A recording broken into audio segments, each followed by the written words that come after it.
근데 문재인 그렇죠. 정권 5년 동안에 정말 질문하고 싶은 게 과연 우리는 무엇을 양보했나? 일본은 또 무엇을 양보했나? 과연 무엇을 밀고 당기고 했나? 그게 없어요. 그냥 근데 서로 단순히 양보- 잠깐만 아니, 서로 제가 양보 당기고 아니, 서로가 안 하니까 아니하는 거지. 뭘 아니 그래. 제 얘기는 뭐냐면 죽창가만 불러댔다. 이렇게 해서 누가 죽창가 불렀어? 누가? 아유 민주당이 죽창가만 불렀잖아요. 누가 불렀는데 한 사람 얘기가 죽창가 부른 사람. 그래 정확히 하고 해야지. 조국 전 그럼 장관을 조국한테만 얘기하세요. 비롯해서 아니, 예. 조국한테만 얘기하라고. 왜 그다음에 민주당의 우리한테. 입장이 그 죽창가 부른 건 맞잖아요.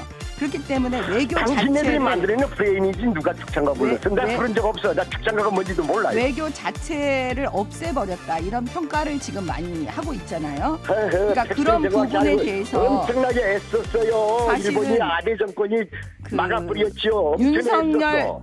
윤석열 알겠습니다. 대통령은 뭔가 이 외교가 상실된 한일 관계를 이 질문하고 마무리합니다. 이렇게 해결하려고 노력했는데 외교가 뭔지는 모르고 있잖아요. 예, 교수님 아마추어라고 약간 했잖아요, 좀 아까. 흥분을 가라앉히고 답변해 주시면 예. 좋겠고요. 그다음에 뭐냐면 사실은 팩트는 정확히 하고서 질문해 주세요. 김대중 대통령도 그다음에 과거의 노무현 대통령도 사실은 이런 부분에 대해서 다 모든 것을 알고 어쩔 수 없이 그 김대중 오부치 선언이 나온 거 아니겠어요? 그리고 노무현 근데 대통령도 김대중 선생이 저 양보를 했어. 오부치가 잠깐만요. 오부치 둘 다 양보를 했지. 강- 역사 직시가 있잖아요. 반성한다고. 예, 한판 브리핑 김수민 평론가와 함께하겠습니다. 어서 오십시오. 네, 반갑습니다. 예, 자 한일 정상회담 이제 후속 보도가 나오고 있는데 일본 언론들 보도가 논란이에요. 일단 산케이 신문 기시다 총리가 후쿠시마 수산물 수입 규제 철폐를 요구했다라는 보도군요. 네, 산케이 신문 보도에 따르면 기시다 총리는 지난 16일 총리관저에서 열린 한일 정상회담에서 윤석열 대통령에게 후쿠시마 수산물 수입 규제 철폐를 요구했다라고 하는 것입니다. 2011년 후쿠시마 참사 이후에 후쿠시마와 주변 8개 현의 모든 어종의 수산물 수입이 전면 금지된 상태인데요. 후쿠시마 현의 쌀, 버섯류 등 14개 현의 27개 품목 농산물도 금지가 돼 있는 상황입니다. 이에 대해서 기시다 총리가 수입 규제 철폐를 요구하면서 아울러서 한일 위안부 합의 이행도 요구했다라고 보도가 됐는데요. 예. 다만 상케이는 이들 문제에 진전이 없었다라고 전했습니다. 이 보도에 따르면 독도 문제, 나가타현 사도강산의 유네스코 세계문화유산 등재 등은 개별적으로 거론되지 않았고요. 그리고 오늘 대통령실에서 한일 정상회담이 끝나고 전혀 근거가 없거나 왜곡된 보도가 일본 측에서 나오는 것과 관련해서 우리 외교 당국에서 유감을 표시하고 재발 방지를 당부했다라고 설명을 내놨습니다. 예. 또 대통령실 핵심 관계자는 후쿠시마 수산물에 관련해서 두 정상이 구체적으로 어떤 얘기를 했는지는 공개할 수 없다라고 하면서도 정부 입장은 명확하다. 국민 안전과 건강을 위협하는 일이 있다면 절대 받아들일 수 없다라고 강조했습니다. 이런 보도가 나오는 건 일본 언론이 소설을 쓸 필요는 없을 거 아니에요. 그러니까 일본 그렇죠. 정부에서 나온 얘기니까 일본 네. 언론은 쓰는 거 아니겠습니까? 그러니까 한국 정부도 오늘 대통령실이 낸 입장으로 봤을 때는 예. 일본 정부에서 언론에 흘린 거다라고 보고 있는 것 같습니다. 그래서 유감 표명까지 나온 것이고. 네. 자, 그리고 우리의 여당 간부가 정상회담 전에 일본 집권당 자민당 관계자를 만났다는 소식도 있었는데 이거에 대해서도 여야가 논란을 벌이고 있는데. 네, 최근 드러난 바에 따르면 여당 간부는 정진석 전 비상대책위원장, 김석기 전 사무총장이고요. 한일 예. 정상회담 전에 자민당 관계자를 접촉했다라고 하는 것입니다. 음. 한겨레 신문 보도에 따르면 한일 의원 연맹에서 각각 회장과 부회장을 맡은 이들이 3월 10일, 11일에 방일을 해서 자민당 의원들에게 강제 동원에 대한 기시다 총리의 직접 사과라든지 피고 기업의 배상 참여 등의 성의 있는 호응조처가 필요하다라는 입장을 전했다라는 보도가 나갔습니다. 예. 이 보도에 따르면 자민당 의원들은 일본은 단계적 방식으로 일하니 고민하겠다라는 취지로 답했다고 알려졌고요. 예. 민주당 박홍근 원내대표는 최고위원회에서 이 사실을 언급하면서 한일 의원 연맹 회장과 부회장을 맡고 있는 두 의원이 다른 의원 의견을 묻지 않고 윤심만 받들었다면서 비판을 했고 방일 경위를 밝히라고 촉구했습니다. 예. 자, 강제동원 해법에 대해서도 여론은 부정적 반응이 다수로 드러나는데 대통령 지지율이 좀 하락세인 조사가 나오고 있어요. 네, 리얼미터가 미디어 트리뷴 의뢰로 지난 13일부터 17일까지 전국 만 18세 이상 유권자 2,505명에게 조사를 했습니다. 윤석열 대통령이 국정 수행을 잘하고 있다는 응답은 36.8%, 잘못하고 있다는 응답은 60.4%였고요. 예. 2주간의 추이를 살펴보면 긍정 평가는 42.9%에서 38.9%, 36.8%로 2주 만에 6.1% 포인트가 떨어졌습니다. 예. 부정 평가는 53.2%에서 58.9, 60.4 이렇게 바뀌면서 2주간 7.2% 포인트 상승했고요. 정당 지지도는 더불어민주당 46.4%, 국민의힘 37.0%, 정의당 3.7%로 나타났는데 민주당은 3.8% 포인트 상승했고 반면에 국민의힘은 4.5% 포인트 하락을 했습니다. 다만 정당 지지도는 최근에 전화면접 조사하고 ARS 조사 간의 격차가 다소 크게 나타나고 있다. 예. 이 점은 유의를 할 필요가 있겠습니다. 예. 자, 이러한 흐름인데요. 여기서 이제 한일 정상회담에 대한 전문가 평가를 좀 들어보겠습니다. 지난주에는 신각수전 주일 대사와 인터뷰가 있었는데 이제 우리 정부의 외교적 결단의 측면에 대한 배경을 이해하는 초점이 있었다면 오늘은 뭐랄까요? 좀 비판적인 관점에서 볼 수 있는 그런 인터뷰가 될 것 같습니다. 문재인 정부에서 주일 대사를 지낸 분이세요. 강창일 전 의원을 연결하겠습니다. 의원님 나와 계시죠? 네, 안녕하세요. 수고하십니다. 예. 예, 지금은 동국대 석좌 교수로 계시죠? 네, 그렇죠. 예, 그럼 교수님으로 제가 부르도록 하겠습니다. 자, 교수님께서 이번 한일 정상회담 평가하시면서 아마추어 외교, 백기투항 외교다 이렇게 평가하셨습니다. 왜 그렇습니까? 우선 백기투항이라는 것은 일본이 줄곧 지금까지 몇 년 동안 요구한 것을 그대로 100% 수용한 게 대해서 백기투항이라는 얘기를 썼고요. 예. 아마추어 외교라는 것은 국가와 국가 간의 외교라는 것은 말이죠. 국익을 위해서 서로 밀고 당기고 하는 것이거든요. 예. 그런데 우리는 훨씬 그 전부터 패를 다 보이더라고요. 예. 뭐 이렇게 할 것이다. 그러니까 이거는 외교라고 얘기할 수 없이 그래서 좋은 말로 아마추어 외교라고 평가를 했죠. 이 뭡니까? 서로 밀고 당기는 거거든요. 외교라는 것은. 예. 그렇게 하지를 못했다. 이렇게 생각하고 일방적으로 우리가 입장을 발표해버렸잖아요. 협상 중임에도 불구하고 예. 내가 뭐든 책임지겠다. 이렇게 해서 대국적 차원에서 결단 내린다 해서 협상 내용을 한 게 아니고 우리가 일방적으로 발표를 했어요. 예. 이것도 그 외교가 아니었죠. 예. 예. 근데 이제 현 정부에서는 한일 관계 경색으로 인한 피해가 부작용이 크고 이거 상황 빨리 해결해야 될 거 아니냐. 밀고 당기기는 과거부터 계속 해왔던 거기 때문에 네네. 그렇죠. 매를 먼저 맞아야 된다. 문제 해결이 중요하다는 게 이번 정부 입장 아닙니까? 그런데 왜 매를 먼저 맞아야 돼요? 거기가 가해자고 우리가 피해자거든요. 예. 그리고 말이죠. 이 국교 정상화와 한일 관계 정상화와 우호 증진은 말이죠. 예. 우리한테만 필요한 게 아니고 일본한테도 필요한 거예요. 일본이란 국가 국민을 위해서도 좋은 것이거든요. 예. 그러니까 역지사지하면서 서로가 명분을 주면서 서로가 양보하는 자세를 가져야 이게 외교이죠. 그런데 그렇지 않고 우리가 일방적으로 왜 우리가 매를 맞아야 돼요? 일방적으로 말이 안 퍼주기만 되죠. 했다. 예. 근데 지금 이제 NHK 등 또 일본 주요 언론 보도를 보면 이제 기시다 총리가 2015년 위안부 합의 이행을 요청했고 독도 영유권을 언급했다. 뭐 이런 얘기가 나오는데 우리 정부는 이제 오보다. 또 일본 정부의 유감 표명도 하기도 했지 않습니까?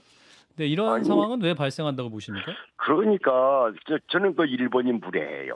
무례하다. 그리고 왜 우리 대통령 시절에 따지지 못합니까? 정상 간의 정상회담에서 얘기한 것은 의제도 서로 정해야 되고 예. 그거에서 서로 대화를 해야 되고요. 그는 또 서로 양국이 협의해가지고 발표를 하는 것이거든요. 그렇죠. 그런데 의제 우리 대통령실을 발표와 이거 여부에 발표하면 의제가 아니고 논의도 하지 않았다. 뭐 이런 얘기예요. 일본 예. 했다. 그런데 내가 느낌은 뭐 이 편드는 게 아니고 예. 아마 그 의제가 아닌데 거기서 저쪽에서 말을 던진 것 같아요. 기시다 총리가 그러니까 환담하는 도중에 그러니까 우리는 뭐 대답하지 않고 가만히 있었다. 뭐 이런 느낌이에요. 아하. 그러니까 이제 논의하지 않았다. 대답하지 않았으니까 논의하지 않았다. 이건 말이 되지요. 그렇죠? 예. 말은 되는데 독도 문제, 위안부 문제면 우리가 말을 해야지요. 아니 그 자리에서 왜 당신네들 그런 얘기 하느냐. 그게 따져야 되고. 그 자리에서 그리고 정색하면서. 그다음에 이제 그 다음에 말이죠. 여기 와서 이제 그걸 일본 언론에 흘리지 않습니까? 일본에서 일본 정부에서 정부의 그 관계자들이 일본 언론에 흘린 것 같다. 예. 예, 그러면 따져야죠. 이런 결례가 어디 있고 이런 무례가 어디 있냐고 그것도 따지지 않고 있어요. 유감 표명을 이제 우리 정부가 일본 정부에 지금에 항의했습니다. 했더라고요. 네, 어제 그저께 오늘 오후에. 계속 나오는데 네. 뭐 유감 표명이 아니라 그렇게 하면 안 돼서 강력하게 따져야죠. 강력하게 따져야 했다. 예, 그걸 제대로 하지 않고 있어요. 뭐 유감 표명 그러면 됩니까? 이를테면 좀 그쪽이- 강력한 예. 수준이라면은 주한 일 대사라도 초치를 해가지고 이거 정말 외교 관리 아니냐라는 액션까지는 해야 했었다. 이런 말씀. 아니 그것도 해야 되고 외교부 장관이 그냥 일본 외교부 장관한테 불러서 이거 무슨 결례냐 이런 무례가 어디 있느냐 이렇게 우리 외교부 해야죠. 장관이 직접 얘기를 해야 된다. 네, 해야죠. 뭐 양국 정상 간의 이 내용인데 왜 그렇게 언론 프레이드를 하냐. 근데 일본이 지금이 아니고요. 예. 오래전부터 참 그 나쁜 버릇이에요. 일본 정부가. 어떤 버릇입니까? 그렇게 언론 플레이? 언론 프레이를 해요. 아. 그 뭐 무슨 얘기였는데 그냥 너무 톡 해서 어디 뭐 이상한 신문에 정보를 톡 줘버리고. 우리가 얘기했다 나 이런 몰라요. 식으로. 누가 얘기했는지 몰라요. 또 그거는. 아하. 그 뭐 이 언론 프레이라는 게 여러 번 그런 경우를 봤는데 이번도 이제 그런 사태예요. 이거 강력하게 항의해야 됩니다. 예. 그러니까 분명히 의제는 없었던 건 맞는 것 같은데 그 자리에서 전 느낌은 아니에요. 우리 뭐 다른 사람들은 의제 있었던 거 아니냐 하는데 저는 그까지는 아닌 것 생각하고 같고 싶지 않고요. 예. 의제 없었는데 거기서 문제제 자기 정치를 위해서 기시다 총리가 말했을 가능성이 있고 그것이 또 말했고. 이제 일본 언론에 흘러가서 이게 언론 예. 플레이에 사용됐을 가능성이 가장 높은 시나리오다. 그러니까 뭐 기타 총리 입장에서는 나는 할 말 다 했다 이거 아니에요? 4월 선거를 예? 앞두고 예. 그런 것 같아. 느낌이요. 지금 이 자리에 정미경 전 최고위원과 장유미 변호사도 같이 있는데요. 두 분도 함께 질문을 하시죠. 예. 자, 그런데 지금 이제 예. 대법원 판결에 따라서 이제 예. 그 강제징용 문제의 경우에 그 일본 예. 기업의 자산을 현금화했을 경우에 이제 한일 예. 관계 파국을 맞을 수 있기 때문에 어떠한 예. 한일 관계 경색이나 부작용을 줄이기 위해서 현재의 그 정부 해법이 옳지 않았겠느냐 이런 주장이 있습니다. 아니 정부가 옳다는 게 아니고 예. 파국은 우리한테만 파국이 아니에요. 일본도 파국이죠. 그런가요? 그러니까 역지사지하면서 관계 정상화 우호적인 아까도 말씀드렸죠. 하게 되면은 서로가 좋은 거예요. 서로가. 예? 우리만 좋은 게 아니고. 예. 때문에 역지사지하면서 서로 명분을 주면서 이걸 막아내자 이거죠. 예. 그러니까 일본도 양보를 해야 되고 우리도 양보하고요. 우리도 일본에게 명분을 좀 주고 일본도 우리한테 명분을 좀 줘야 된다 이거예요. 그런데 예. 일본에서 그 전에 이른바 전범 기업에 있어서 여러 가지 그 아이디어 거기서도 참 참여하겠다는 의사가 이 옆으로 흘러나왔었거든요. 예. 그러면 일본 정부가 회방 놓지 않으면 돼요. 그 옛날 과거에 그 아베 정권 때 그 일본 기업의 참여를 막아버리거든요. 예. 그러니까 일본 정부도 이렇게 회방 놓지 말고 협조해 달라 뭐 이런 얘기 있죠. 예. 그 뭐 대단한 돈도 아니고 또 일본 그 전범 기업이 예. 한국에 많이 진출해 있어요. 예. 예? 한국에 관계해가지고 돈도 벌어가거든요. 예. 그러니까 일본 정부가 회방 놓지 말고 동력까지는 안 해도 회방만 놓지 않고 기업이 자율적으로 할 수 있도록 해주면 되는 거예요. 예. 자, 정미경 최고께서 질문하실 것 같은데요. 예. 지금 말씀 되게 잘 들었는데요. 그 외교가 기본적으로 밀고 당기고 한다. 그다음에 또 우리가 양보도 하고 일본도 양보해야 된다. 서로 명분을 줘야 된다. 이게 다 맞는 말씀이에요. 원칙으로는. 그죠. 예. 근데 문재인 정권 5년 동안에 정말 질문하고 싶은 게 과연 우리는 무엇을 양보했나? 일본은 또 무엇을 양보했나? 과연 무엇을 밀고 당기고 했나? 그게 없어요. 그냥 단순히 잠깐만 서로 제가 양보 당기고 서로가 안 하니까 아니하는 거지. 아니 제 얘기는 뭐냐면 죽창가만 불러댔다. 이렇게 해서 불렀어? 누가? 민주당이 죽창가만 불렀잖아요. 누가 불렀는데 한 사람 얘기만 죽창가 부른 사람. 조국 정확히 하고 해야지. 조국 전 그럼 장관을 조국한테만 얘기하세요. 비롯해서 아니, 예. 조국한테만 얘기하라고. 아니, 왜 그다음에 민주당의 우리한테. 입장이 그 죽창가 부른 건 맞잖아요. 그렇기 때문에 외교 당신네들이 자체를 만들어낸 프레임이지 누가 죽창가 불렀어. 나 왜- 부른 적 없어. 나 죽창가가 뭔지도 몰라요. 외교 자체를 없애버렸다 이런 평가를 지금 많이 하고 있잖아요. 헤헤, 그러니까 그런 팩트를 정확히 부분에 알고 대해서 엄청나게 애썼어요. 사실은 일본이 아베 정권이 그 막아버렸죠. 엄청 애썼어. 윤석열 알겠습니다. 대통령은 뭔가 이 외교가 상실된 한일 관계를 이 질문하고 마무리할게요. 예, 이렇게 해결하려고 노력했는데 외교가 뭔지는 모르고 예, 있잖아요. 교수님 아마추어라고 약간 있잖아요, 좀 아까. 흥분을 가라앉히고 답변해 주시면 예. 좋겠고요. 그다음에 뭐냐면 사실은 그 팩트는 정확히 하고서 질문해 주세요. 김대중 대통령도 그다음에 과거의 노무현 대통령도 사실은 이런 부분에 대해서 다 모든 것을 알고 어쩔 수 없이 그 김대중 오부치 선언이 나온 거 아니겠어요? 그리고 노무현 근데 대통령도 김대중 선생이 저 양보를 했어. 오부치가 잠깐만요. 오부치 둘 다 양보를 했지. 강- 역사 직시가 있잖아요. 반성한다고. 그다음에 하지한다고. 강제징용 해법에 대해서도 노무현 대통령이 그 내용을 다 아셨기 때문에 결과적으로 정부가 그걸 배상을 해줬거든요. 그건 그래서- 군인 군속이에요. 군인 군속. 아니, 그러니까 그런 군인 군속에 대해서 배상 우리 정부가 해야 돼요. 이 다음에. 그러니까 지금 우리 교수님의 태도를 저희가 보면 그 일본에 대해서도 이런 식으로 막무가내로 하지 않았는가 이런 생각이 마무리해 들어요. 주세요. 사실을 알면서 질문해야지. 지금 기업과 개인의 문제예요. 군인 알겠습니다. 군속이 아니고. 예, 아니 교수님. 그러니까 제가 예, 그만해 주세요. 네. 예, 교수님. 자, 알겠고요. 지금 이제 정확히 알았습니다. 마무리할 시간이 돼서 장윤 네, 변호사 추가 질문하시겠습니까? 저는 그러니까 윤석열 정부 입장에서 어쨌든 셔틀 외교를 복원했다. 그리고 현실적으로 관계 개선을 할 수 있는 토양을 만들었다라고 하는데 그 부분에 있어서는 최소한 평가할 수 있는 부분이 있지는 않은지 하나 여쭙고 싶고요.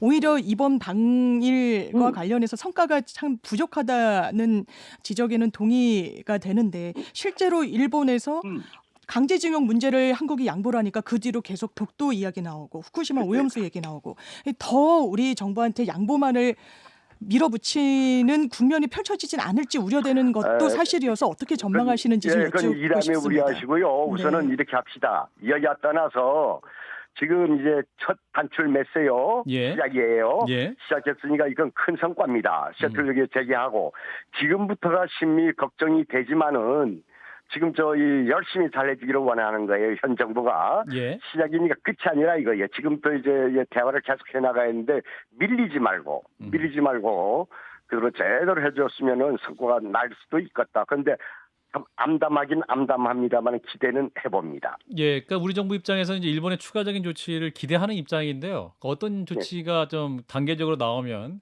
우리의 어떤 큰 틀에서 이런 노력의 성과를 얻은 것이다라고 평가할 수 있을까요? 우선은 말이죠. 이거 일본 지금도 남아 있기 때문에 예. 일본의 그 기업들 사죄해야 돼요. 그 뭐 사죄하고 두 번째 동참하도록 하세요. 동참할 때 형식은 예. 어떤 식의 형식을 갖추느냐 이거는 이제 좀 맡깁시다. 예. 그것도 명분을 줘야 되니까 단 하나 한국의 사업을 크게 하고 있기 때문에 어떤 형식이든지 간에 동참을 해야 된다. 이게 최소한도 마지노선이에요.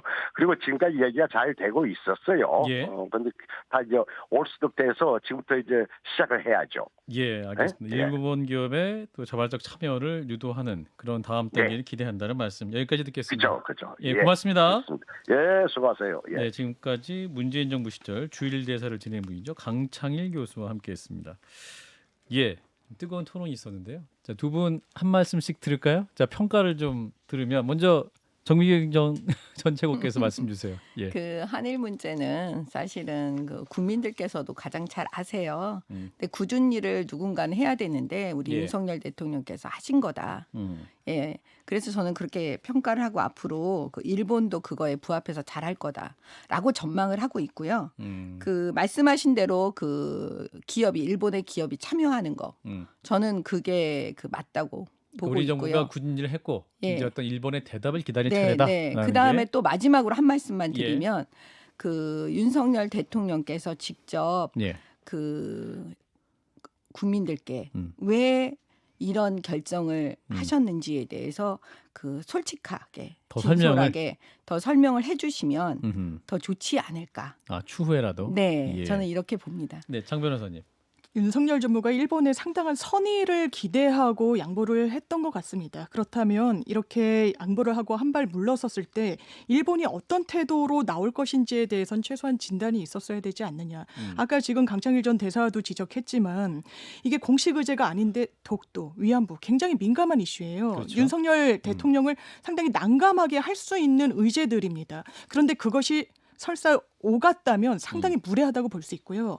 오가지 않았는데 일본 현지 언론을 통해 가지고 공론화되도록 한다면 대단히 이 부분 또한 문제인 겁니다. 그렇다면 우리나라 윤석열 대통령이 무엇을 과연 얻어왔는지, 얼마나 그 국내에서는 많은 문제 제기들이 있어 왔습니까? 그걸 감내할 가치가 과연 있었는지 저는 정말 의문이라는 생각이 듭니다. 네, 자, 김수민 평론가도 한 말씀 해주시죠. 일단은 4월에 일본 선거 그리고 5월에 G7 정상회담 이후에 기시다 총리가 방한하기 유력한 시나리오인데 어떤 거 기대할 수 있을까요?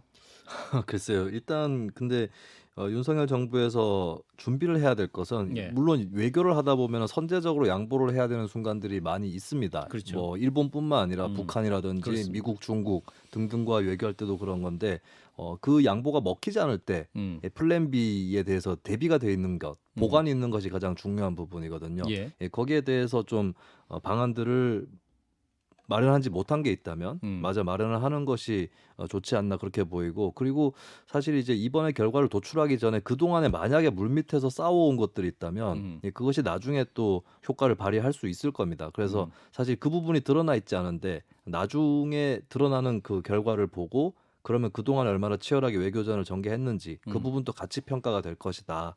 그 말씀도 같이 덧붙여 드립니다. 예. 자, 요 이슈는 또 잠시 후에 더 할 수 있을 것 같아요. 여기서 마무리하고요. 자, 국회 정개특위 얘기를 좀 해보겠습니다. 이제 선거제 개편안이 3개로 압축이 됐다고 하는데 의원수 확대 방안도 있는 것 같아요. 국민의힘에서는 반대하고 있네요. 네, 일단은 선거제 개편안 3개에 대해서 간략하게 말씀드리면 첫 번째는 일안 지역구 소선거구제고 권역별 병립형 비례제입니다. 권역별이라고 했을 때 이제 전국구 비례대표가 아니라 권역별로 쪼개서 비례대표를 배분을 하는 것이고요. 병립형은 그 지역구에서 그러니까 예를 들어서 지역구 의석이 지지율보다 낮은 정당에게 우선 배분하는 걸 연동형이라고 한다면 병립형은 한정돼 있는 비례대표 의석만 지지율로 배분하는 것을 의미를 합니다. 예. 그리고 제2안은 소선거구제 더하기 권역별 준연동형 비례제, 제3안은 도농 복합 중대선거구제의 어렵네요. 권역별 병립형 비례대표제인 것인데요. 예. 사실 세 가지 모두 비례성 확대를 골자로 한다라고는 돼 있는데 비례대표를 늘리자. 예, 근데 이제 비례대표를 권역별로 뽑게 되면은 배분 의석, 그러니까 분모가 줄어드는 것이죠. 그럼 비례성이 약해진다라는 지적이 나오는 것이고, 그래서 그 반대급부로 1안, 2안의 경우는 비례대표 의석을 늘리고 지역구 의석은 유지하면서 총 의원 정원은 늘어나는 그 방안이 이제 1안과 2안에 포함이 되어 있습니다. 예. 그 3안 같은 경우는 중대선거구제는 지역구 의석수를 줄이기 쉽기 때문에 의원 정수가 그대로 300으로 유지되는 안이고 1안과 2안은 의원 정수가 350 이렇게 돼 있는데요. 예. 여기에 대해서 국민의힘에서 반발이 주로 이어지고 있습니다. 김기현 대표는 오늘 최고위원회에서 국회의원 정수 절대 증원시키지 않겠다라고 밝히면서 아예 안건으로 상정할 가치가 없다라고 잘라 말했고요.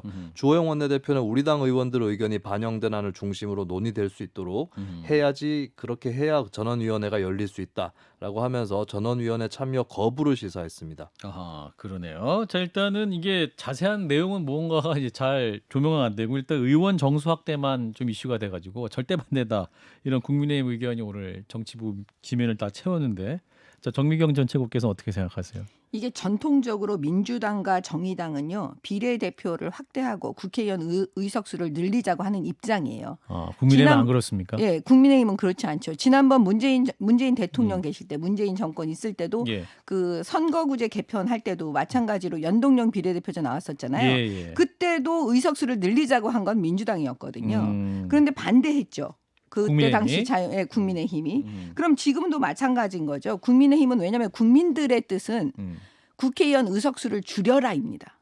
근데 이거를 늘려야 된다고 얘기하면 국회의원들이 예. 그 국민들이 어떻게 바라보시겠습니까? 그렇지 않아도 국민들은 줄이라고 하는 판에. 그러면 윤석열 대통령 입장도 저는 마찬가지라고 보여져요. 예. 이게 국민의 뜻에 반해서 의석수를 늘리는 게 의석수 뭐 줄이고 늘린 측면이 아니라 국회가 국민을 위해서 제대로 일만 해줄 수 있다면 뭐 근데 의석수 줄이는 우리 것은 국민들께서는 국회의원들이 국민들을 위해서 열심히 일한다고 생각하지 않으시기 때문에 그런가요? 기본적으로 의석수를 줄여야 된다고 생각하세요. 아마 이건 여론조사하면 뭐 분명히 분명히 나오는 나온다? 거니까요. 음. 그래서 제가 볼 때는 이걸 국민의힘 입장에서 절대로 그 동의할 수 아마 없을 없다. 거예요. 예. 이란이한 그리고 4만 다 논할 가치가 없습니까? 아니 제가 볼 때는 그 4만 의석수를 그 4만 정도는 할 수 있겠죠. 도농복합 중대선거구제와 중대선거구제 권역별 플러스 병립형 비례대표제 예, 그 대신 뭐냐면 300명 유지. 의석수를 늘리지 않는 방안에서 논의할 수 있지. 이거를 제가 볼 때는 늘리는 건 불가능하고 결과적으로는 늘 총선을 앞두고 음. 이런 얘기들이 나오기 때문에요. 예. 결국은 뭐냐면 민주당도 국민의힘이 동의하지 않는 한 늘릴 수 없을 겁니다. 네. 자, 장윤미 저는 변호사. 선거군제 개편 문제는 정말 큰 틀에서 접근해야 된다라는 생각이 들어요. 예. 어떤 이야기냐면 이게 왜 논의가 시작되냐면 우리나라의 정치 양극화가 너무 심합니다. 그리고 양당 정치에 예, 양당 정치의 이 극화. 그래서 선거 어떤 후원금을 모으는 것도 굉장히 강성. 그리고 일부 지지층에 호소하는 그런 정치인들이 유리한 고지를 점하고 있고 이게 대한민국 정치의 현실이에요. 저는 건강하다고 생각하지 않습니다. 그것의 대안으로 다당제가 우리나라 정치 토양으로 자리 잡을 수 있는 그런 제도 개선안이 무엇일 것인가. 이게 중대선거구제예요. 이 선거구를 좀 넓게 가져가고 민주당과 국민의힘만 다 되지 않는 다른 제3당도 어떤 정치적인 지지대를 가져갈 수 있는 그런 선거구제 개편 방향을 모색하는 겁니다. 유인태 전 수석 같은 경우에도 지금 상대방을 너무 악마화하고 있다는 거예요. 양 정치 우리 진영이. 정치가 예. 그리고 제가 최근 책에서 읽은 구절 중에는 상대방의 악마화가 더 심할수록 그 반대 진영도 타락한다는 겁니다. 왜? 스스로 대단히 안이한다는 거예요. 저기 악마. 지금 우리나라 정치 지형이 그렇다고 저는 봐요. 그렇다면 이른바 대법원에서 정치인들에 대해서 숨쉴 공간이라는 판례가 판시로 나온 바가 있습니다. 예. 이재명 대표의 이 판결이었는데 저는 정치에도 숨쉴 공간이 있어야 된다라고 봐요. 굉장히 극화되고 대립하고 격돌하는 이런 구조를 헤쳐나갈 수 위해서는. 있는 것. 그렇다면 의원 정족수 늘리는 것. 왜냐하면 중대선거구제로 하면은 자기 지역구를 잃는 의원들이 상당히 생겨납니다. 예. 그래서 대안으로 이 방안까지 모색이 되는 건데 저는 논의의 첫 발을 뗀 만큼 이번에야말로 마침표는 찍어야 된다고 찍어야 된다. 생각합니다. 자, 김수인 평론가가 또 이 네. 선거구제 관련해 전문가시기 때문에 자, 세 가지 안에 대해서 판단하시는 거 어떠세요? 가능성이 그나마 있어 보이는 거는 그 이번에 예. 또 한 번 드러난 게 소선거구제를 유지한 상태에서 비례성을 올리는 것이 굉장히 어렵다라고 하는 게 드러난 거죠. 왜냐하면 소선거구제인 상태에서 비례성을 올리려면 비례대표 의석 비중이 커져야 되는데 그럼 방법이 두 가지입니다. 지역구 의석을 줄이고 비례대표 의석을 늘리든지 그렇죠. 아니면 지역구 의석은 그대로 내버려두고 비례대표를 비례대표 의석을 늘리든지. 늘리는 거. 근데 첫 번째 안은 지역구에 대해서 일단 의원들 포함해서 주민 일부라든지 이쪽에 반발이 있는 것이고 두 번째 안은 의원 정수가 늘어나는 거기 때문에 국민 여론의 또 반감 이런 것들이 있는 것이죠. 예. 그런 의미에서는 사만? 네, 그 결국에 이제 일단 현실적으로 선거제도 개혁하고 의원 정수 증가 문제를 결부시켜 버리면 둘 다 제대로 되지 않는 그렇겠죠. 그런 경향이 있는 건 현실입니다. 현역 의원이 자신의 자리가 없어지는 결정을 하기 어렵잖아요. 네, 그런 것 포함해서요. 예, 네. 예. 그런데 이제 결국에 그럼 4만은 의원 정수가 늘지 않으니까 300명. 현실적이지 않냐라고 하는데 이것도 이제 안을 들여다보면 3 내지 10인 정도로 이제 선거구를 키운다라고 하는 건데 근데 국민의힘에서는 또 중대선거구제 자체에 대해서 반대하는 물론 민주당에도 있습니다만 이 여론이 또 나타날 것입니다. 그래서 어느 쪽 길로 가든 간에 굉장히 강력한 반대 집단이 나올 수밖에 없다. 라고 하는 거고 어떻게 보면 정개특위가 좀 앞서 나갔던 거예요. 너무 네. 앞서 나갔어요. 네, 앞서 나가서 세 가지 안을 던졌는데 예. 지금 국민의힘이 들고 일어났지만 민주당 내에서도 반대하고 싶다라고 생각하는 의원들은 많을 것입니다. 반대하고 싶지만 일단 국민의힘이 반대해줬으니까 좀 즐기는 분위기도 있을 거예요. 흐뭇하게 보시는 분도 있을 수가 있겠네요. 네, 예, 알겠습니다. 굉장히 논란이 있는데 김준표 국회의장을 한번 이 자리에 모시고 국민들 앞에 자세히 한번 프레젠테이션을 할 수 있는 자리를 좀 마련할 수 있으면 좋겠는데. 자, 일단 이 이슈 여기까지 하고요. 다음 이슈. 대장동과 위례 신도시 개발 특혜 의혹 사건과 성남 FC 후원금 의혹 사건으로 수사받아온 이재명 민주당 대표. 이번 주에 불구속 기소되는 게 유력하다라는 소식이네요. 네, 구속영장 청구서에 담겼던 혐의 위주로 검찰이 공소장에 반영을 할 계획인 것으로 알려졌습니다.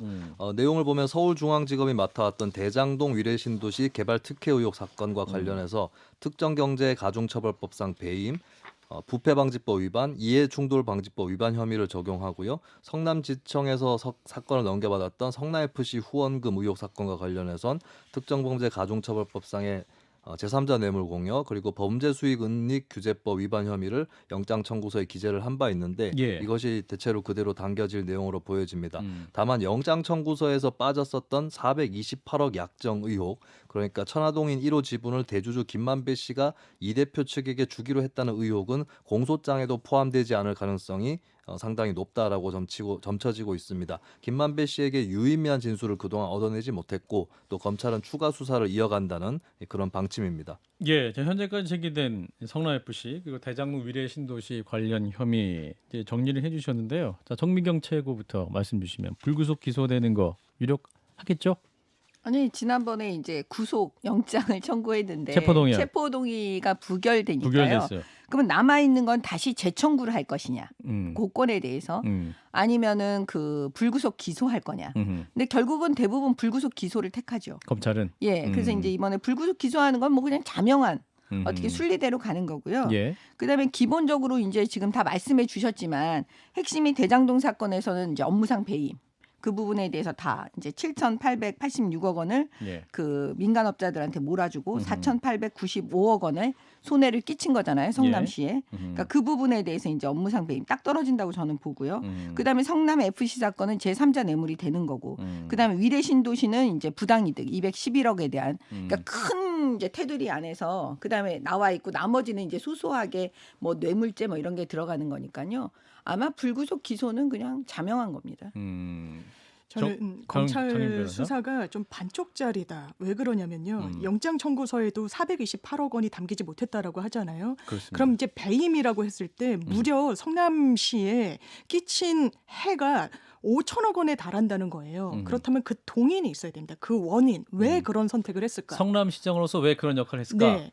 대장동 일당에게 아주 유리한 사업 설계를 의도적으로 고의적으로 했다라는 건데 검찰이 지금까지 사실상 엄청나게 언론에 언급을 했던 건 천화동인 1호를 받기로 했기 때문이다. 이재명 측이 그 부분이 사실 향후 선거도 치러야 되고 대선도 치러야 되는데 돈이 필요해서 그런 결단을 했다라는 건데 그 부분이 빠져버렸습니다. 그렇다면 이 동인을 어떻게 설명할 것인지 사실상 변죽은 상당히 울렸어요. 그런데 이 핵심에 접근하지 못했다. 저는 이 부분이 사실 김만배 씨의 입을 열지 못했다라고 해서라는 원인 진단에는 동의하기가 어렵습니다. 아마 그게 팩트가 아닐 거라고 생각을 합니다. 일단 설계를 할 때 그 당시에는 굉장히 하이 리스크 하이 리턴의 성격이에요. 이런 시행 사업 자체가. 예. 그리고 부동산 지가가 이렇게 뜰 거라고 예측이 좀 안 되는 부분도 있었던 겁니다. 그 당시에 검찰의 논리대로라면 민간 사업 개발 방식으로 한다면 이건 100% 배임이에요. 민간 개발 방식을 채택하면 민간업자들이 돈을 100% 다 가져가니까요. 여기는 이 지분 비율로 나눠 갖기로 했던 겁니다. 다만 지분 비율이 조금 문제가 생길 수 있다. 왜냐하면 업자들이 지분 비율로 하면 우리 이만큼 돈 많이 썼으니까 나눌 돈 자체가 없어요라고 해버린다는 거예요. 그래서 최소한의 확정이익을 가져가는 방식으로 사업 설계를 했는데 이게 배임이다. 저는 공소유지 안 될 거라고 생각합니다. 아니, 자, 제가 정미경 전 검사께서 네. 검찰 측 입장에서 말씀해 주세요. 자, 지금 그 428억 부분을 딱 떼가지고 범죄 사실로 그 기소는 못하더라도 예. 그거는 추후에 이제 입증하면 되는 거니까요. 그렇죠. 그 내용에는 들어가요. 내용에 들어갈 들어간다. 거예요. 왜냐하면 이러이러한 걸 설치를 하죠. 왜냐 그게 김용 씨나 정진상 씨가 사실 그 돈을 요구한 부분이 다 나와 있죠. 녹취록에 예, 그다음에 또 일부분 돈을 가져갔죠. 남욱 씨를 통해서 김용 씨가 돈을 가져간 부분이 있죠. 예. 그러니까- 그다음에 정진상 씨도 아무튼 어떤 방식으로든 돈을 요구했다는 예. 여러 가지 그 증거가 나와 있기 때문에 예. 그 부분은 이미 범죄 사실에 다 설치가 되어 있고요. 그러면서 그 동기나 배경 부분에 428억 얘기가 나올 수밖에 없기 때문에 예, 저는 그건 들어간다. 예, 이렇게 말씀드려요. 자, 변호인 측 입장 한번 더 들어볼까요? 저는 넣을 수 있었으면 428억 진작에 넣었을 거다라는 또 반박 의견을 덧붙여 드립니다. 알겠습니다. 그러니까 범죄 사실과 예. 그다음에 그 배경 설명하고는 분리되어야 되죠. 배경과 그렇죠. 범죄 예, 사실. 동기나 경위. 그러니까 근데 그런 설치가 되지요. 근데 예. 범죄 사실이 음. 최대한 입증이 안 된 것 같다는 게 지금 비판하시는 분들 얘기인데 아니죠. 그 부분은 추가적으로 입증이 됐. 지금 저희가 말씀드리는 건 음. 428억 자체가 뇌물이다. 음. 이렇게 범죄 사실로 들어가진 않지만 아하. 이러이러한 의혹이 약속을 있다.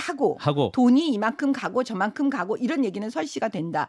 말씀드리고요. 아까 말씀드린 대로 돈이 일부 간 거는 이미 다 입증이 되어 있습니다. 사실 증거가 다 있거든요. 예. 김용시로 간 돈, 정진상한테 돈이 간 거, 그다음에 추후에 주겠다는 약속을 한 거 뭐 이런 여러 가지 계좌로 다 부분들이. 입증이 됐나요? 아니면 구두로만 아니, 드러났나요? 구두도 입증인 구두도 거예요. 입증이다? 그럼요. 누가 아. 돈을 줬다. 계좌로 아니고 보통 뇌물은 계좌로 잘 안 주죠. 그런가요? 몰래 주죠. 뇌물은. 몰래 준 어떻게 줬나 입증이 됐을 것이다. 여태까지 만약에 그게 입증이 안 된다면 여태까지 뇌물죄는 전부 다 입증 안 되는 거예요. 알겠습니다. 그러면 대한민국에서 뇌물죄로 처벌받을 수 있는 사람은 아무도 없는 거죠. 예. 예, 그러니까 구두에 의한 진술도 사실은 효력이 있다. 예, 말씀드려요. 변호인직 짧게 네. 말씀하실래요? 428억 원을 받기로 했다라는 겁니다. 그런데 김용, 정진상 가져갔다는 돈은 428억 원에 비하면 너무 푼 돈인 거예요. 뭐 1억 몇천 이 정도 수준이거든요. 네. 그렇다면 그 간극을 검찰 어떻게 메울 것인지 아마 좀 배임으로 하기 어려울 공소유지는 것이다. 좀 어려울 것 자, 같습니다. 재판 과정을 발표보신 우리 김승윤 평론가 두 분의 공판을 보시고 428억 약정 부분은 제가 봤을 때는 이제 충분 조건이라기보다 충분 조건은 되는데 필요 조건은 아닐 수 있다. 그러니까 그 부분이 입증이 돼버리면 이거는 이제 더 이상 해볼 여지도 없는 재판인 거죠. 건데, 근데 그 부분이 입증이 안 됐다고 해서 뭐 배임 혐의에 대해서 접근을 못하는 건 자체는 아니다. 물론 배임 혐의는 분명히 까다로운 그 입증 과정을 거쳐야 다툼의 여지가 있지만. 된다라는 것은 전제를 하고 말씀드립니다. 예. 자, 오늘 또 여기까지 하도록 하겠습니다. 김승윤 평론가였습니다. 고맙습니다. 네, 감사합니다. 좋아요. 구독. 알림 설정.